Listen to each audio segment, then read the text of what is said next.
Hi hello, നമ്മുടെ പുതിയൊരു വീഡിയോയിലേക്ക് എല്ലാവർക്കും സ്വാഗതം. അങ്ങനെ ഇന്നത്തെ വീഡിയോ നെയിൽ കോൺ ഉണ്ടാക്കുന്നത് മുതൽ പാക്കിങ് വരെയാണ് കേട്ടോ.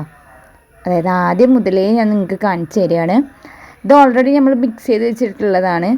ശർക്കരയും അതേപോലെ കുറച്ച് പഞ്ചസാരയും കുറച്ച് ചായപ്പൊടിയും കുറച്ച് നല്ല ജീരകം ഇട്ടിട്ട് ഓൾറെഡി മിക്സ് ആക്കിയിട്ടുണ്ട്. ഈ പാത്രത്തിൽ തന്നെയാണ് കേട്ടോ നമ്മൾ മൈലാഞ്ചി ഉണ്ടാക്കുന്നതും. എനിക്ക് കുറച്ച് ഓർഡർ കിട്ടിയിട്ടുണ്ടായിരുന്നു, അപ്പോൾ അതിന് വേണ്ടിയിട്ട് ഉണ്ടാക്കുകയാണ്. അപ്പോൾ നിങ്ങൾക്ക് ഒരു വീഡിയോയും കൂടി എടുത്ത് കാണിച്ചു തരാമെന്ന് വിചാരിച്ചു. അപ്പോൾ നമ്മുടെ ചാനൽ ആദ്യമായിട്ട് കാണുന്നവരാണെങ്കിൽ ഒന്ന് സബ്സ്ക്രൈബ് ചെയ്ത് സപ്പോർട്ട് ചെയ്യുക. അതേപോലെ തന്നെ സ്കിപ്പ് ചെയ്യാതെ കാണുക കേട്ടോ ആ വീഡിയോസുകളൊക്കെ. അങ്ങനെ ഉള്ളിൽ ഇതുപോലത്തെ വട്ട് വെച്ചിട്ട് അതിൻ്റെ മുകളിലാണ് നമ്മൾ പാത്രം വെക്കുന്നത്. ഞാൻ ഈ പാത്രത്തിലാണ് കേട്ടോ ഓർഡറുകളൊക്കെ വരുമ്പോൾ ചെയ്ത് കൊടുക്കൽ. ഇനി കുറച്ച് വെള്ളം അതിൻ്റെ മേലെ വെച്ചിട്ട് അടുപ്പിൽ വെക്കണം. നല്ല തിക്കായിട്ടുള്ള ഇതന്നെ കിട്ടിയിട്ടുണ്ട് കേട്ടോ. അതിൽ മൈദ ഇട്ടിട്ട് മിക്സ് ചെയ്യുക. അതിപ്പോൾ എല്ലാവർക്കും അറിയുന്നതാണ്. ഇതിന് പലവരും പല പേര് പറയലുണ്ട്. ജീരക മൈലാഞ്ചി എന്ന് പറയും, ശർക്കര മൈലാഞ്ചി എന്ന് പറയും, മൈദ മൈലാഞ്ചി എന്ന് പറയും ചില ആൾക്കാർ. അപ്പം എങ്ങനെ വേണമെങ്കിലും പറയാം. മെത്തേഡൊക്കെ ഒരേ മെത്തേഡ് തന്നെ കേട്ടോ. അപ്പോൾ നമ്മൾ നല്ലോണം മിക്സ് ചെയ്തിട്ട് ഒരു മാക്സിമം ഒരു തിക്ക് പരുവത്തിലാക്കി എടുക്കണം. ഞാൻ ഓൾറെഡി ഇന്നലെ രാത്രി തന്നെ റോൾ ചെയ്ത് വെച്ചിട്ടുണ്ടായിരുന്നു. അത് കാരണം റോൾ ചെയ്യണമെന്നും കാണിച്ചു തരാൻ പറ്റിയില്ല. ഇനി ഇതുപോലത്തെ പൈപ്പിംഗ് ബാഗിലാക്കിയിട്ടാണ് നമ്മൾ പാക്ക് ചെയ്യാൻ വേണ്ടി പോണത്. കണ്ട ഈ ഒരു ലൂസിലായിരിക്കണം പരുവം.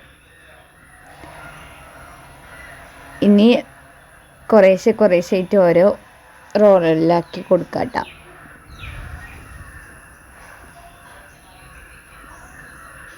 ഞാൻ ഇപ്പോൾ ഒരു ട്രിപ്പ് ഇട്ടപ്പോൾ തന്നെ ഒരു 7-8 കോൺസിനുള്ള കിട്ടിയിട്ടുണ്ട്.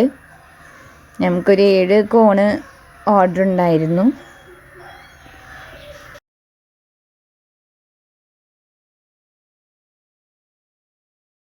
ഞാൻ ഈ പൈപ്പിംഗ് ബാഗ് മീഷോയിൽ നിന്ന് പർച്ചേസ് ചെയ്തതാണ് കേട്ടോ. 121 രൂപയ്ക്ക് 150 പൈപ്പിംഗ് ബാഗായിട്ടായിരുന്നു കിട്ടിയിട്ടുണ്ടായിരുന്നത്. ഓഫറിന് കിട്ടിയതാണ്. പക്ഷെ നല്ല ക്വാളിറ്റി തന്നെയാണ്, ഒരു ഡാമേജും കാര്യങ്ങളൊന്നും വന്നിട്ടില്ല. അപ്പം ഇനി ഓരോരോ കോൺസ് ഫില്ല് ചെയ്യാൻ നോക്കാം. വേറെ എൻ്റെ അടുത്ത് വേറെ ഇതിനായിട്ടുള്ള എപ്പോഴും ഓർഡറുകളൊന്നും കിട്ടില്ലല്ലോ. അത് കാരണം ഞാൻ ഗ്ലാസിൻ്റെ ഉള്ളിൽ വെച്ചിട്ട് തന്നെയാണ് ഓരോന്ന് റോൾ ചെയ്തിട്ട് അതിൽ തന്നെ പിന്നെ വെക്കുന്നത്.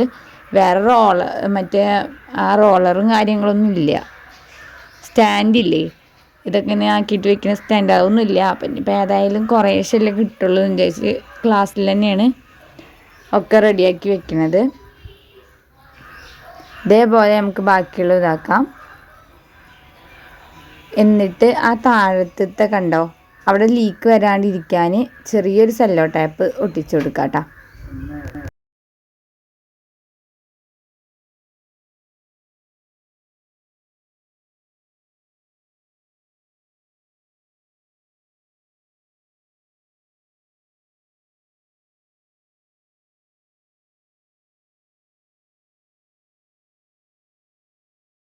ഞാൻ ആദ്യം സെല്ലോ ടാപ്പ് ചെറിയ 10-ൻ്റെ സെല്ലോ ടാപ്പായിരുന്നു യൂസ് ചെയ്തിട്ടുണ്ടായിരുന്നു. പിന്നെ കുറച്ച് ആൾക്കാരൊക്കെ പറഞ്ഞ് ലീക്ക് വരുന്നുണ്ട് എന്നുള്ളത്. പിന്നെ വലുതാക്കിയിട്ടാണ് വലിയ സെല്ലോ ടാപ്പ് തന്നെ വാങ്ങിയിട്ട് ഒട്ടിക്കൽ തുടങ്ങി.